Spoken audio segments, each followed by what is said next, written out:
Good morning, જય શ્રી કૃષ્ણ, જય સોનલમાં. કેમ છો બધા? આઈ હોપ કે બધા મજામાં જાય છે. સવારમાં ઉઠી 8 વાગે ઉઠીને તો સીધી ભૂખ લાગી એટલે બનાવી લીધું શાક બનાવી લીધું અને બધા ચંદ્ર ચોકર્યું કે આપણે આપણી ભાષામાં કે રોટલો વઘારેલો રોટલો. જાય છે સીન કેવું મસ્ત દેખાય ઘઉંનું. ટમેટા નાખ્યા 2-3. કેવું મસ્ત ઠાર આવ્યો ને કેવું મસ્ત વાતાવરણ દેખાય. ઘઉં એ પાકો આવ્યા. ચાલો પેલા ફટાફટ નાસ્તો કરી લઉં.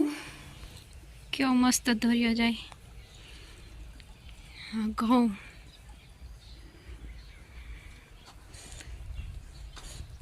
જેનિસ ને સુમિત ને બધા ગયા લાગે બોર ખાવાલો. આપણે જઈએ એની વાત પાછળ દાદા ક્યાંથી તોડ્યા હોય જો તો કરી ઓલી બોરી આય મીઠા છે પેલા ખા.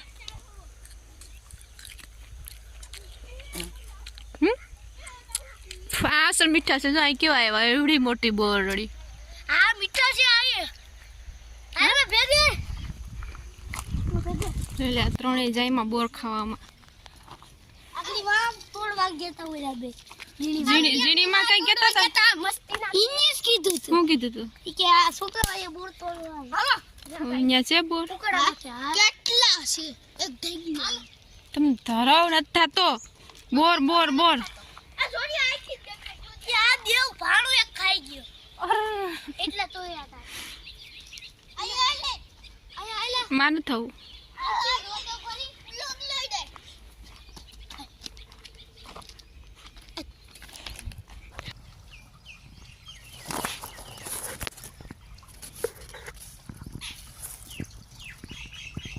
હું ધોઈ નાખી જાય ભેગા કર્યા ઓસાડ ને તોરણ ને બધું ધોરીએ ધોઈ નાખવા.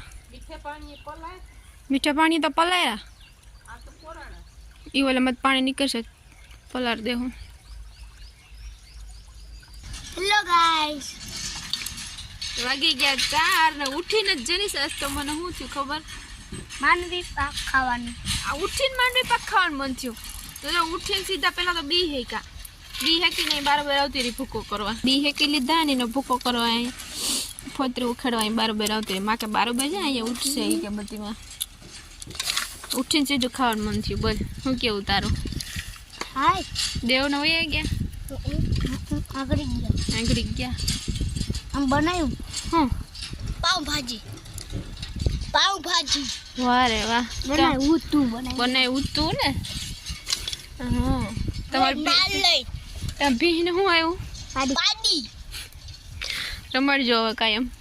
અમે તો ફેરાઈશું અસળ લઈ અરે વાહ તા સૂટી મૂકી દેહું. ભીની તબિયત મજામાં? પછી હા વાંધો પછી નહીં. સારાજી નથી પડી એ હજી નથી પડી. પછી અમે પીઠિયા સુમિત ફાર્મ પીઠિયા જેનિસ ફાર્મ બનાવ્યા. Pithiya Sumit farm farm farm farm સારો લ્યો તો માંડવી પાક હાલો બનાવી લઉં.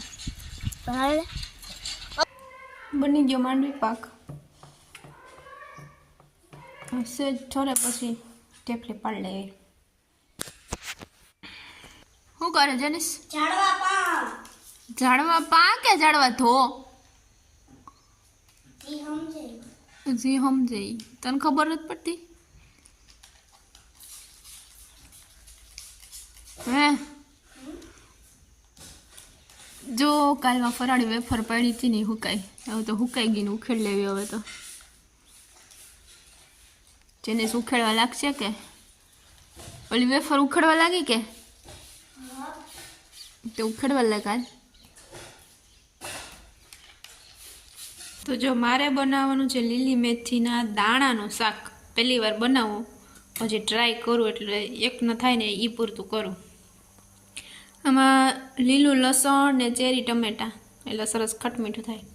હવે તેલ થાય ને એટલે એમાં નાખી દઈએ રાઈ.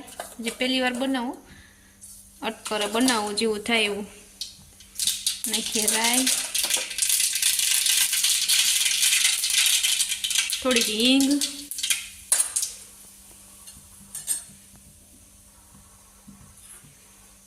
ગેસ ધીમો કરીને એમાં નાખ્યું લસણ ટમેટો.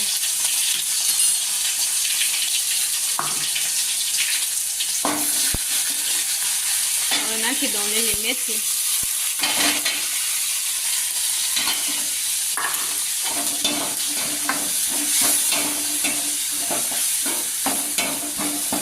બને હવે જોઈ.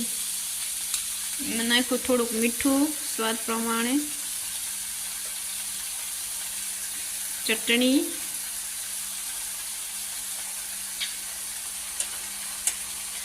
હળદર,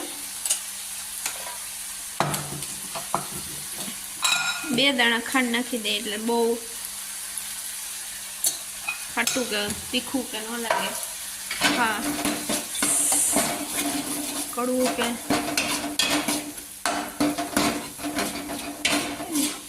દેખાવ તો હારો હવે. જરીક ચડવા દઈએ પછી માં નાખીશું થોડુંક પાણી. મસ્ત બધો મસાલો મિક્સ થઈ ગયો. હળદર ન નાખ્યું હોય તો અહીંયા હાલે, લીલોતરી જેવું અસર લાગે. થોડુંક પાણી નાખી દઈએ એટલે અસર ચડી જાય. સેજ એવું રસાવાળું. થોડીક વાર આને ચડવા દઈએ. શાક તો બની ગયું, દેખાવમાં સારું છે. હવે જોઈએ ટેસ્ટ કરીએ ખબર પડે કેવું છે. ઉપરથી લીલા ધાણા,